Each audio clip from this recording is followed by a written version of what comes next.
सोमवार के दिन तू मेरे मंदिर के दरवाजे पर चौखट पर बैठ जाना, और दूसरा प्रतिदिन शाम के समय पर तू बेलपत्री के पेड़ के नीचे बैठ जाना। जो तेरी बेल वृक्ष के नीचे सेवा करने आए, जो शंकर जी के मंदिर में सोमवार को जल चढ़ाने आए, उसका जो पात्र जल चढ़ाकर जब वो घर लेकर जाए, उसके पीछे पीछे, पात्र के पीछे पीछे तू जाना और उसके घर में लक्ष्मी का भंडार भरकर आए। लक्ष्मी बेलपत्र के वृक्ष के नीचे तू विराजमान हो जा। उस बेलपत्र के वृक्ष के नीचे जो बुआरी लगाए, सेवा करे, चाकरी करे, एक बेटी को जैसे बड़ा करते हैं वैसे बेलपत्री के वृक्ष को जो बड़ा करे, बेलपत्री के वृक्ष का जो पालन करे, पोषण करे, उसकी संभाल करे, उस बेलपत्री के वृक्ष को जैसे जैसे वो उन्नति करे, वैसे वैसे उसके घर में समृद्धि बढ़ते जाए। उस जिसका खुद का मकान नहीं हो, खुद का मकान नहीं हो, किराए के मकान में रहते रहते जिंदगी बीत रही हो, खुद का नहीं, और बहुत दुख का जीवन चल रहा हो, बहुत कष्ट का जीवन, बहुत अपना खुद का कोई मकान नहीं, मान लो प्लाट है पर मकान बन नहीं रहा, या कोई प्रॉपर्टी अपनी नहीं बन रही, तो हम इस व्यासपीठ से कहना चाहेंगे कि एक प्रयोग अवश्य करें। अपने आसपास के 5-6 बेलपत्र के वृक्ष देख लीजिए, अपने आसपास के नजदीक के 5-6 बेलपत्र के बड़े बड़े वृक्ष देख लो या छोटे वृक्ष देख लो। उन 5-6 वृक्ष को धीरे धीरे उनकी सेवा करना प्रारंभ करो, उन वृक्षों को बड़ा करना प्रारंभ करो, उन वृक्ष के नीचे सफाई करना प्रारंभ करो, उन वृक्ष को जल देना प्रारंभ करो, उन वृक्ष को आप खाद देना प्रारंभ करो, उन वृक्ष की सेवा संभाल करना प्रारंभ कर दो, उस वृक्ष के नीचे बुआरी काटना प्रारंभ कर दो, झाड़ू लगाना प्रारंभ कर दो, उस वृक्ष के नीचे सफाई करना प्रारंभ कर दो। उस बेलपत्री के 5-6-7 वृक्ष को आप गोद ले लो। गोद लेना मतलब मैं इसकी सेवा करूंगा, मैं इसमें जल दूंगा, मैं इसके खाद दूंगा, मैं इसकी सेवा करूंगा, कुछ मत करो, बस केवल इस शरीर से उस बेलपत्र के वृक्ष की सेवा करना रोज प्रारंभ कर दो। 6 महीना इंतजार करना और 6 महीना लगातार सेवा करना, 7वां महीना आपका और हमारा, और बताना कि भोलेनाथ ने प्रॉपर्टी दिलाई कि नहीं दिलाई और आगे बढ़ा है।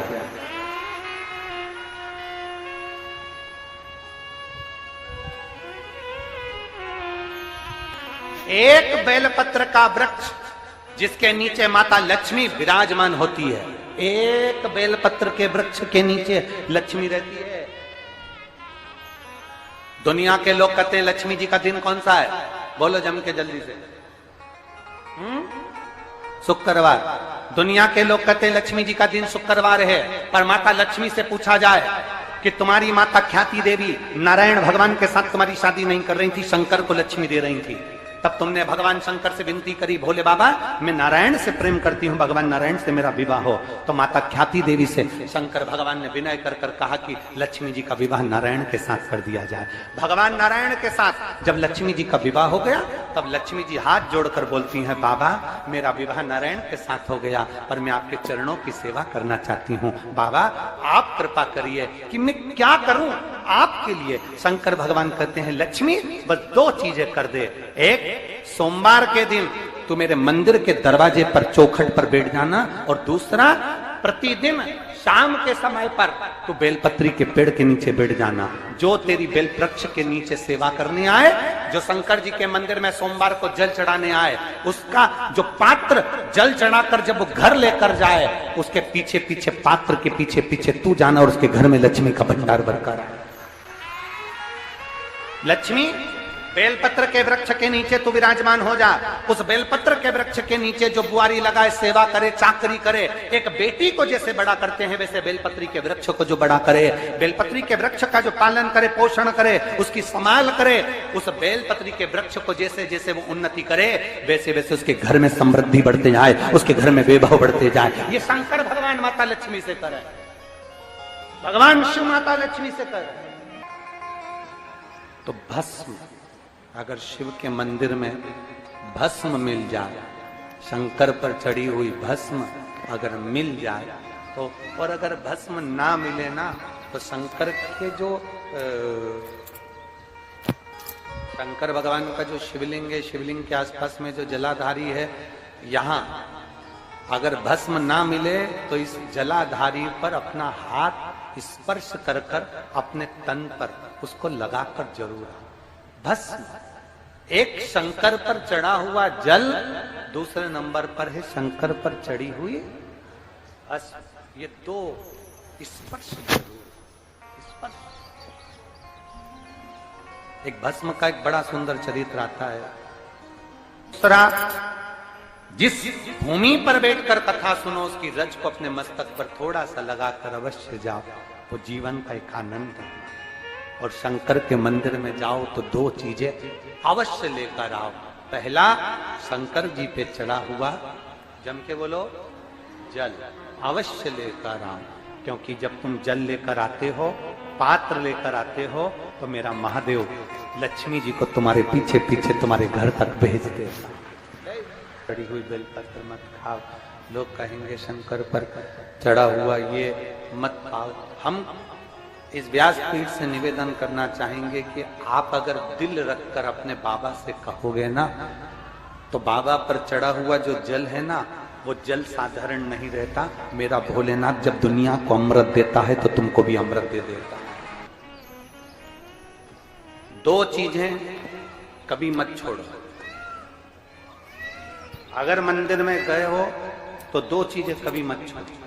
कथा में गए हो तो दो चीजें कभी मत छोड़ो। एक, कथा श्रवण करना। दूसरा, जहां कथा बैठकर सुनते हैं वहां की रज को अपने मस्तक पर लगाना। कथा सुनने के बाद आप यहां से जाओ, भले दरी बिछी है, आसन बिछा है, कारपेट बिछा है, उस पर अपना हाथ फेर कर उस रज को अपने मस्तक पर जरूर लगाओ। क्योंकि शिव पुराण में, भागवत पुराण में, स्कंद पुराण में, कुर्म पुराण में, नर्मदा पुराण में, लिंग पुराण में, नारद पुराण में, ब्रह्म वैवर्त पुराण में, जितनी भी पुराणे हैं, सब पुराणों में लिखा है कि जिस स्थान पर बैठकर हम भगवान की कथा को सुनते हैं, उनको याद करते हैं, जितनी देर हम उनको याद करते हैं उतनी देर वो परमात्मा उस स्थान पर बैठा हुआ रहता है। हाथ रखकर बोलना, शंकर भगवान से तुम्हारा रिश्ता कौन सा? शंकर भगवान को आप क्या मानते हो? हमने आपको एक संबंध बताया था कि सीहोर कुबेरेश्वर धाम आपका मायका है, तो हम आपके भाई हैं, तो शंकर भगवान आपके पिता हैं, आपके बाप हैं, आपका बाबा है, आपका दादा है। लोग कहते हैं कि शंकर जी पे चढ़ा हुआ जल मत पियो, लोग कह देते हैं शंकर जी पे चढ़ी हुई बेलपत्र मत खाओ। कोई इस बहन से पूछे, सुनीता सोनी से, कि शंकर पर चढ़े हुए जल से उसकी गांठ जो डबल से उसके शरीर में आ गई थी वो समाप्त हो गई, तो जरा विश्वास करिएगा कि एक बेटी अपने माँ बाप से ही तो कहेगी, और बाप के पास में जो होगा वही तो अपनी बेटी को देगा दुख को मिटाने के लिए। तो मेरे शंकर भगवान के पास तो उसका चढ़ा हुआ जल है। दूसरा, जिस भूमि पर बैठकर कथा सुनो उसकी रज को अपने मस्तक पर थोड़ा सा लगाकर अवश्य जाओ, वो जीवन का एक आनंद है। और शंकर के मंदिर में जाओ तो दो चीजें अवश्य लेकर आओ। पहला, शंकर जी पे चढ़ा हुआ, जम के बोलो, जल अवश्य लेकर आओ। क्योंकि जब तुम जल लेकर आते हो, पात्र लेकर आते हो, तो मेरा महादेव लक्ष्मी जी को तुम्हारे पीछे पीछे तुम्हारे घर तक भेज देगा। दो चीजें लेकर अवश्य आओ। और शिव पुराण में जाओ तो दो चीजें लेकर अवश्य जाओ। पहले नंबर पर शंकर की कथा और अपने अंदर विश्वास कि मेरे महादेव की मैंने कथा सुनी है, अब मैं भटकूंगी नहीं। सारी दुनिया में मैंने ठोकर खा ली, अब कहीं ठोकर नहीं खाऊंगी, अब तो दरवाजे पर महादेव के जाऊंगी, बाकी की कह। दूसरा, कथा में बैठी हूं, बाबा के इस रज को, ये रज नहीं है, ये धूल नहीं है, ये मेरे बाबा के कैलाश 12 ज्योतिर्लिंग का चंदन है, इसको मस्तक चढ़ाऊंगी अपने हृदय से। लाते हो आप लोग? हाथ उठाओ जरा,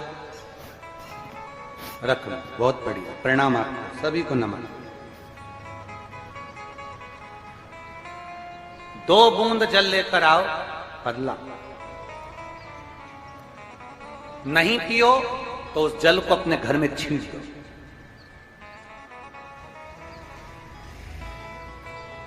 नहीं पी सकते उस जल को छीन लो। सारे घर के लोग नहीं पी रहे, उस जल को मटके में डाल दो, हंडे में डाल दो। 2 बूंद जल हंडे में डाला, सब पी गई। आपको अलग अलग किसी को देने की जरूरत नहीं पड़ी, किसी को नहीं। हंडे में डाल दो, मटके में डाल दो, सब उस पानी को पीना राम।